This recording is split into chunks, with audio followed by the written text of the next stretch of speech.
രാഹുൽ ഗാന്ധി പറഞ്ഞതിന്റെ അടിസ്ഥാനത്തിൽ ഇലക്ഷൻ കമ്മീഷന്റെ ഡോക്യുമെന്റ്സ് വെച്ചിട്ട് പറയുന്നു ഈ ഫോം 6 പൂരിപ്പിച്ചിരിക്കുന്നത് കളവായ വിവരങ്ങൾ വെച്ചിട്ടാണ്. ഈ ഫോം 6 കളവായ വിവരങ്ങൾ സത്യമല്ല എന്ന് പൂർണ്ണമായി അറിഞ്ഞുകൊണ്ട് സത്യമായ രേഖയെ പോലെ വിവരങ്ങളെ പോലെയാണ് തെരഞ്ഞെടുപ്പ് ഉദ്യോഗസ്ഥന്മാർ ഇത് സ്വീകരിച്ചിരിക്കുന്നത്. അപ്പൊ അവരെ പ്രോസിക്യൂട്ട് ചെയ്യാൻ ബാധ്യസ്ഥരല്ലേ?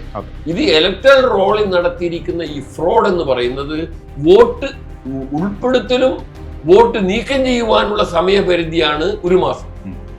ഒരു ക്രൈം ചെയ്ത് കഴിഞ്ഞാൽ ആ ക്രൈമിന് ക്രിമിനൽ നടപടി എടുക്കുന്നതിന് അത് ചെയ്യാൻ ഇലക്ഷൻ കമ്മീഷൻ ബാധ്യസ്ഥരല്ലേ? തീർച്ചയായും. ഇതിനെയാണ് ഈ കാര്യത്തിൽ തെരഞ്ഞെടുപ്പ് കമ്മീഷൻ റഫറി ഗോൾഡടിക്കുകയാണ് ചെയ്യുന്നത്. ഒരു ഇൻസ്റ്റിറ്റ്യൂഷണലൈസ്ഡ് ക്രൈമാണിത്.